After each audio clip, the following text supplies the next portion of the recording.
Welcome to the first episode of the Full Action Podcast presented by Warrior Student Media.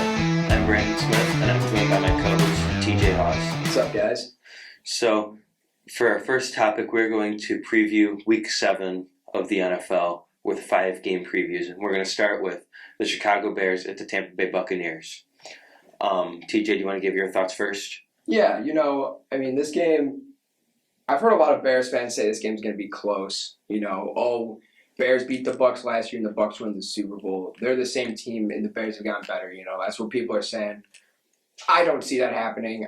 That game came down to the wire, and it was one of the close games that the Bears had last year, and I'll give them props for it. But I definitely have the Bucs winning. You got a new quarterback. Your starting running backs out.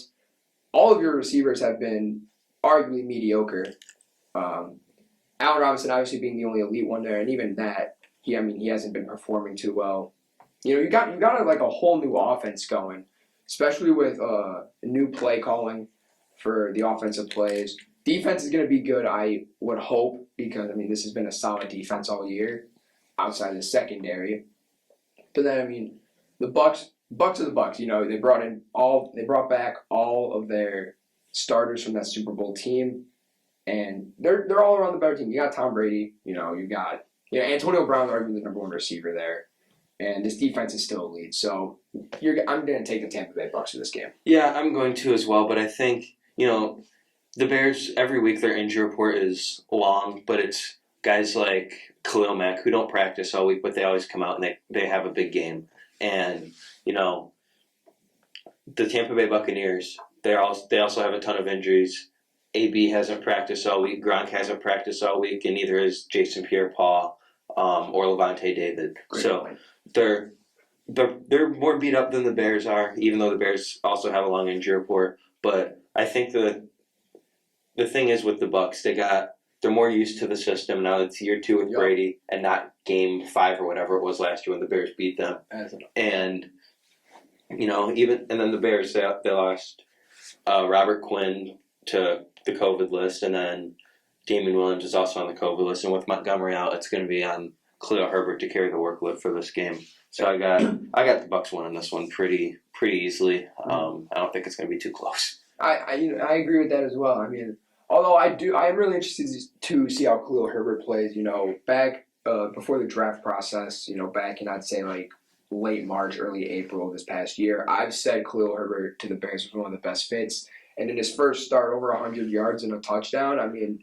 I honestly think he might be one of the key components for the Bears in order to win this game. I think it could end up coming down closer than we were thinking, but not like last year's game down to the absolute last play. The Bucs, I don't see how they can let this one slip away from them. Yeah, probably not. But and the thing is, like, Khalil Herbert's gonna be tough for him to get going because the Bucs have the best run defense in the league. Exactly. But without Levante David, that might be compromised a little bit. We're gonna go on to the Kansas City Chiefs at the Tennessee Titans. I have the Titans winning this one, simply because I think the Chiefs' defense outside of Tyrann Mathieu has been terrible. I don't think that. I know that. And, they have Chris Jones who they're paying $20 million, and then they change his position. And he hasn't produced. Yeah. And Mahomes, he has, I believe he's second in the league in interceptions, and he's just behind a rookie who's on the Jets. So it's nothing. And I get all that interceptions aren't his fault, but that's not the point. They're turning the ball over on offense. Yeah. And outside of Hill, who's also inconsistent, and Travis Kelce, they don't have a super reliable second or third option to catch the football. And, Clyde Edwards-Helaire's out. And then when you look at the Titans, they're beat up in the secondary after Caleb Farley tore his ACL. But I think, with Derrick Henry, he's on an elite pace this year. He's going to probably have one of the best running back seasons we've ever seen. Oh, for sure. And he's just getting better with time. So I think the Titans win this game probably by more than a touchdown. I think the Titans win this pretty handily. I won't lie. I consider that a bold take right there, but I'm going to go opposite of you. I'm going to say the Chiefs win this one. Of course, this offense for Tennessee has looked really good, but I still think that this Chiefs offense is, I'm not going to say one of the best, but it's pretty close. Anytime you have Mahomes, it's going to be an elite offense. So you got Mahomes, and he has turned the ball over a little bit this year. And we're only 6 weeks in, things can turn around. You got Tyreek Hill, top 3 receiver in the league. But he's had some drop issues. I was about to say, a couple of drops. 2 of Mahomes' interceptions were off tip balls from Tyreek, so I completely understand that. But then we have arguably the most consistent weapon in the league, and Travis Kelce. I mean, a guy who's been an elite tight end for multiple years now, going up against a defense that is not good. This is I know you brought up a good point about how bad the Chiefs' defense has been. The Titans aren't much better. The Titans, even if they are better, it's not by much at all. I mean, Bud Dupree was the big signing coming into the season, And he hasn't done too much. He's done basically nothing, being out multiple games with injuries. He's questionable even for this game. I mean, I expect him to play, but he's had lingering injury issues since his ACL tear back last season. I mean, and then other than Jeffrey Simmons, and Kevin Byard, I'd say too. Harold Landry's also pretty good. Landry hasn't been terrible. I mean, he's considering the only solid edge rusher there. Yeah. And, I mean, that's saying something because he's no elite edge rusher. But no. They don't really have much. And I think it's going to come down – it's going to be a shootout, to say the least. Yeah. And it really comes down to, honestly, how well I'd probably say how well Ryan Tannehill can pass this ball around. I mean, you got 2 receivers that are studs in A.J. Brown and Julio Jones. It's on Julio Jones, though, to start making more plays. I've been saying for a while that this Julio signing isn't going to be as incredible as people make it out to be, and I still stand by that, considering of course, he used to be an elite receiver, and I would say top 1 or 2 receivers in all of the 2010s. Incredible. But now he's out of his prime, for sure. A.J. Brown's still better than him. And it's really up to this receiving core to be able to make plays because they can't just guarantee Derrick Henry's going to have 150 plus yards and 3 touchdowns like he has the past 2 games. That's not something you can just count on. And when you're going against Chiefs defense, you probably can. Now, we're going to go on to Lions-Rams, and while this game isn't going to be a competitive game, most likely, it is 2 quarterbacks that are facing their former team, with Jared Goff and the Lions facing off against Matthew Stafford and the Rams. Of course, the big offseason trade that sent Goff to the Lions and Stafford to the Rams. And, with the Rams, I think, they're in such a stacked division. Oh, for sure. You have Matthew Stafford. He's playing at an elite level this year. And they still might not even win the division because the Cardinals are so good. But, I think the Rams will obviously win this one handily. But I think something interesting to point out, just since it is a match between Goff and the Rams, who are led by Sean McVay. Goff is 0-13 in games where he's not coached by Sean McVay. So, why am I not surprised? I mean, McVay is one of, if not the best offensive-minded coach in all of football. One of the best that we've seen in, I'd honestly say, quite some time. And he's created within the last 3 or 4 years, he's created a new dynamic. You're searching for the next Sean McVay. And, teams like the Packers, they seem to have found that. The Bears even, they thought they found that after 2018, and that certainly has not been the case. It slowly has gone downhill from there. Yeah. So once again, nothing much really to debate about this game. The Lions stink, and the Rams are one of the top 3 or 4 teams in the NFC. This is an easy. The Rams are going to win. I was going to say, I couldn't say it better than you. This is an easy win for the Rams. And this has been my whole thought on the Rams this whole season, ever since the season started, is I just wanted to see how McVay could open up this playbook. I mean, Goff was and still is a quarterback who needs to run under a system. He's not a guy who can make plays on his own. And knowing the Lions' history the past 10 years, Stafford had to have developed into the exact opposite. Rarely at times would we see a play or even an entire drive go the exact way that it's scripted to. He had to make plays outside the pocket. Basically every play, honestly. It's like he had to make plays. He's developed into that quarterback. And because of that, McVay was able to open up his playbook even more than he did for Goff. And that's a big reason as to why guys like Cooper Kupp, I think that's the big reason why Cooper Kupp's been so successful, is now that they got a more than competent quarterback to throw him the ball. And now he's a top 5 receiver in the league. But yeah, he's top 5 based off of production this year. I'll say that for sure. And the thing is with the Lions, while Goff hasn't been great, he's throwing to guys like Khalif Raymond, Amon-Ra St. Brown. Like, Khalif Raymond was a restricted free agent, and he wasn't picked up for $2 million by the Titans. So he's nothing. And the Titans are deprived at receiver, too. That is a good point. But so we're going to go on to the Bengals and the Ravens, and a matchup of 2 of the top teams in the AFC North. And I think the Bengals, they've exceeded expectations this year by a lot. Oh, yeah, especially with some help by their defense. You know, Chidobe Awuzie has been a good signing. Trey Hendrickson was signed this offseason. People thought it was an overpay, but he's proved to be worth it. He's been a big part of their pass rush. But I still think the Ravens will take this one just because I think Lamar Jackson is playing at the highest level of his career, even though he had his MVP season. He's never been this productive as a passer, and he's still an elite runner.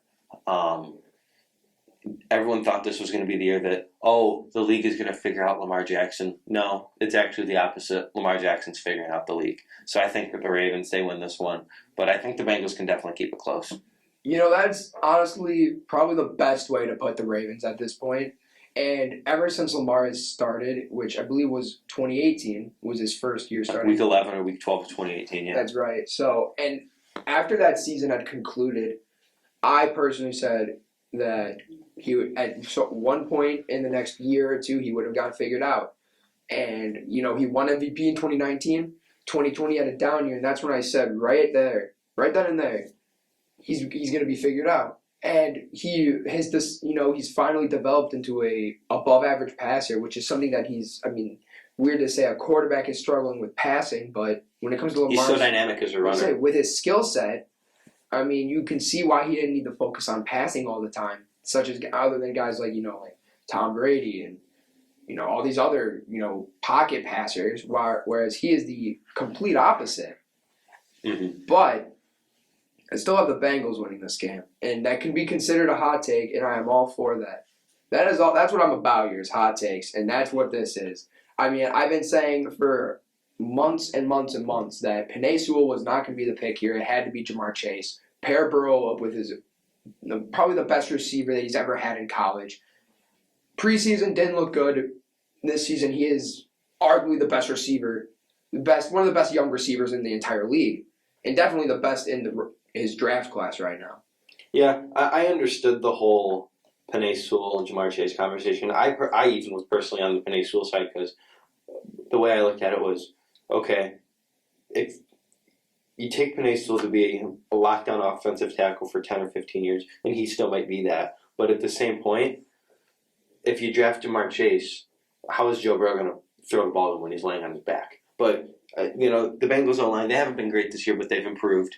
So I think Jamar Chase he's been a top 10 receiver in the league this year. I would agree. And he's just been such a security blanket really for the Bengals on offense. And so has their tight end, CJ Uzomah. He's been a huge part of their passing game. Definitely, and that's a guy who got injured really early on last year, and I was really hoping to make a big step up. But he's going to put himself in the conversation with the tight ends like Hawkinson and probably not in that top tier, but I think he can definitely get into that second or third tier. I think right around with like a guy like Mike Gesicki. Yeah, is like the perfect spot. Gesicki, Goddard, Hawkinson, Tunyon, guys like that. The thing that people did not understand. I want to go back to this Penei Sewell Jamar Chase debate for 1 second. The thing that people didn't understand is, but like a month and a half before the drafts had happened, they had Jonah Williams, who had only played basically his rookie season in 2020. And they signed Riley Reef. I thought that was a good sign. The right tackle. So, Penei Sewell, why you have a really young left tackle, you got a solid right tackle now. Why was Penei Sewell still even in that conversation if they were going to have to either move one of these tackles to guard or move him to guard. Yeah. It wasn't logical to me. Before that, I understand it completely. Bad offensive line, get the best offensive lineman. And I was on that train too.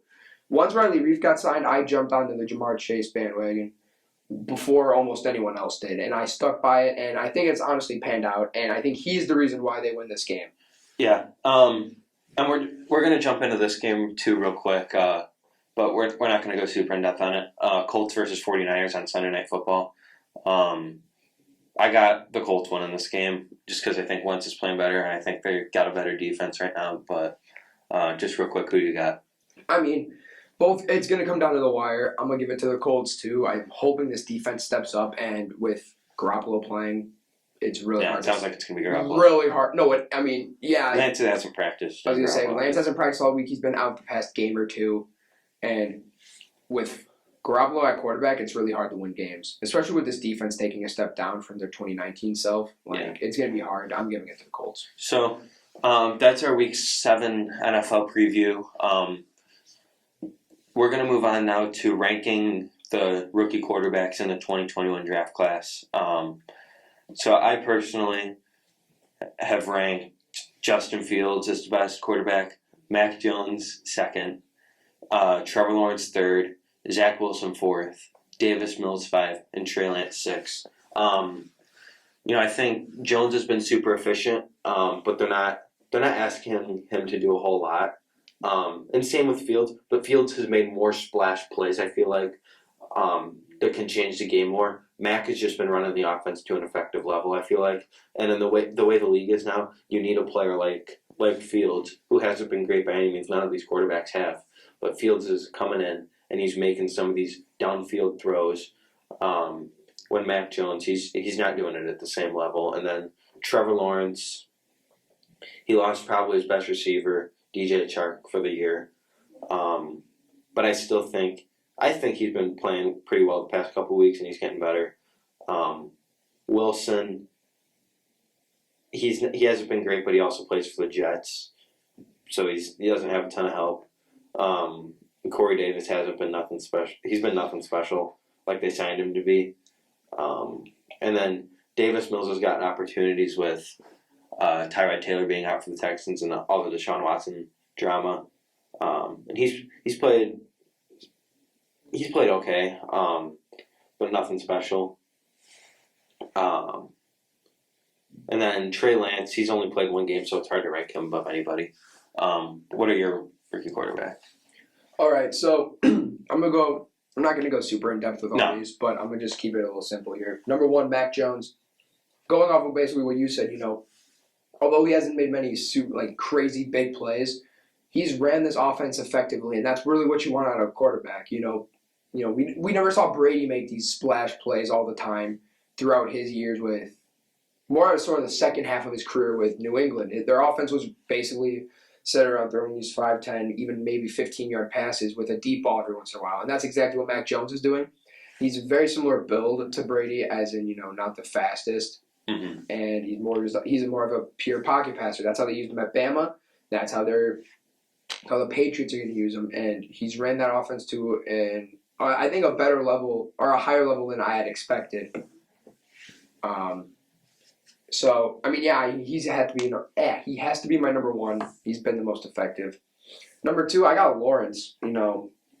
Although at the beginning of the season he hasn't looked good, I believe he's thrown 8 or 9 interceptions this year, somewhere right around that ballpark. But each and every week, I'm seeing him throw or make better decisions. So I've seen the development. We've all seen the development. That's why they were able to get a victory over Miami. They finally, broke the barrier, you can say, of this 20-game losing streak that they've been on since. Still a losing streak on U.S. soil, so we'll take that. But, Lawrence, he's the number 1 pick for a reason. He's got the talent. It's there. They just got to build around him. They're going to have to build around him a little more. And that's going to take, probably a year or two. And it's going to be a longer process, but we have seen development out of Lawrence. And this is a guy who only got half the snaps in the offseason because of Gardner Minshew. A guy who they ended up trading away a week or two before the season started.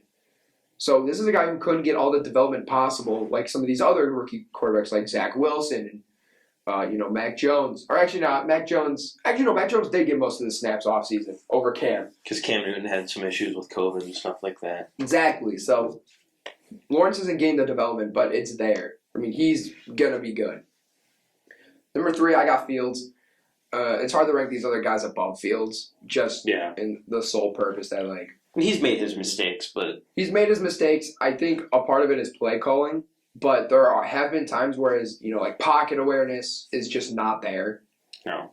But he's a guy who he's the exact opposite of Mac Jones when it comes to how he's played this year. Play style as well, but he's a guy who either is very conservative with the ball and makes the right moves, or he's chucking balls deep, trying to make that play. We've seen so many different game plans that they've brought out with him.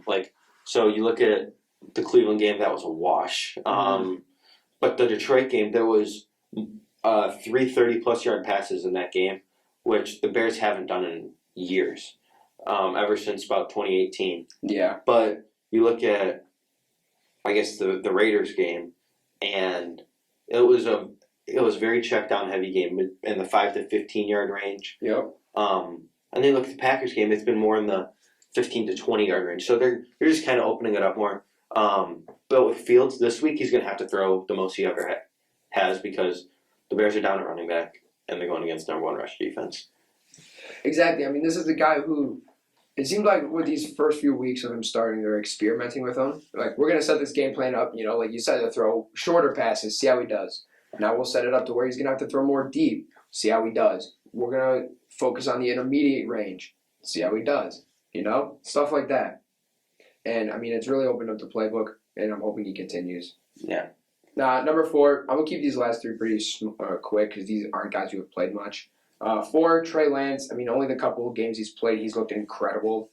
He's considered to be, I consider him to be one of the smartest quarterbacks in the league, even though he hasn't played. He knows the playbook front and back. There are tons of incredible reports coming out of him, that he's done really well. And then number 5, Davis Mills. Although he had one bad game, he also had another really good game. So, he had a couple of decent ones, I think. I was going to say, he's had a couple of decent games for a 3rd-round draft pick. And we only include him in these rankings because he's actually gotten a few starts. So I genuinely think he'll be the starter for the rest of the year. And then 6, Zach Wilson. That's so disrespectful. I know it is, and I can understand why, and I'm not going to blame this on him. But I had to make these rankings off of, how he's played. And no matter what the cause is, he's still played bad. Yeah. He's been bad. Leading the league in interceptions isn't a good thing. No. So he's going to be bottom right now. So just real quick, 1, who's your offensive rookie of the year? And we're not going to go too in depth on these. Offensive rookie of the year and your defensive rookie of the year. All right, offensive rookie of the year. I was really close to putting Najee Harris, but I can't go Steelers bias here. I got to go Jamar Chase. Elite receiver, right? Top 10 receiver, like you said earlier. Most receivers aren't top 10 in their first year. For defensive rookie of the year, I'm going to say Micah Parsons. I had Jeremiah Usu-Cormoa, but at the same point, he's injured. So I got to throw Micah Parsons in there for now. This is going to be a surprise pick, I'd say. Now, I don't know how many people really care to watch this player, but I'm going to go Asante Samuel Jr. Out of all the quarterbacks this year, through the first 6 weeks, he's allowed a 7 passer rating. Yeah, that's incredible. Yeah, it is incredible. And that's only second to Byron Murphy with a 6.8. Number 3 is Jalen Johnson with a 36? Yeah, somewhere around there. So Asante Samuel's been elite. Yeah. He's been elite. He has multiple interceptions this year. He's my easy pick for me. So we're gonna move on to college football right now. For a Heisman candidates, I have my top 3, and he's gonna give his top 3 as well. I have number 1, Bijan Robinson, the running back at Texas. The NFL and the NCAA should just let him go to the NFL now. He's eligible next year for the draft in 2023, which is ridiculous. Yep. He should just go now. I want to add, I also have Bijan Robinson number 1. Only reason Texas is relevant right now. Yeah, just even close to relevant. Exactly. Number 2, I have Matt Corral. I think he's been really impressive. He's one of the, if not the biggest reasons that Ole Miss is a top 20 team this year. And then number 3, I have Caleb Williams, and I know that's a hot take because he's played about a game and a half. But at the same point, we're looking at projections, and he is He's really good, and he's going to have a good rest of the year. So, who are your top 3? All right, so like I said, I got Bijan Robinson number 1. Again, only reason Texas is relevant. I mean, like top 10 yards, top 10 in touchdowns. This dude's incredible. He is NFL ready, so he's easy my number 1. I don't think he'll get it because it's a running back, and that's way less common, but he should. Number 2, Desmond Ridder, quarterback for Cincinnati. I mean, and then I have Matt Corral at 3, I want to add. And I could have put Matt Corral at 2. I really could. But Cincinnati's number 2. Yeah, I was going to say, Cincinnati is the 2nd in the country right now, I believe, right? It's number 2. Yeah, they're number 2 in the country, and I think a big part of that is Desmond Ridder because they have no super elite talent on that offense. No, Jerome Ford is good, but their defense is really good too. Exactly. So, I think that I'm not going to say Desmond Ridder is carrying this team, but he's carrying this offense and to be good. Matt Corral 3. I like his skill set over Ridder, but he hasn't been able to carry his team to as high of a mark as Cincinnati. So Robinson, Ridder, Corral, 1, 2, 3. And then we're gonna just go we're gonna go super quick. Just right off the bat, just name your 4 college football playoff teams. I personally have Georgia 1, Oklahoma 2, Cincinnati 3, and Alabama 4. Georgia's obviously 1. Cincinnati's obviously 2. I assume Bama's going to move up at some point, and then surprise pick, I'm going to go with Michigan, moving up to 4. They're at 6 right now. Move up a couple spots. Definitely possible. Yeah. All right. Well, thank you guys for tuning in to the first episode of the Play Action Podcast. We're still working on scheduling the next few episodes, but we look forward to keeping this going, and we look forward to also having some cool guests that we're working on in the future. So thanks for listening. This was the Play Action Podcast presented by Warrior Student Media. Have a good day. See you guys.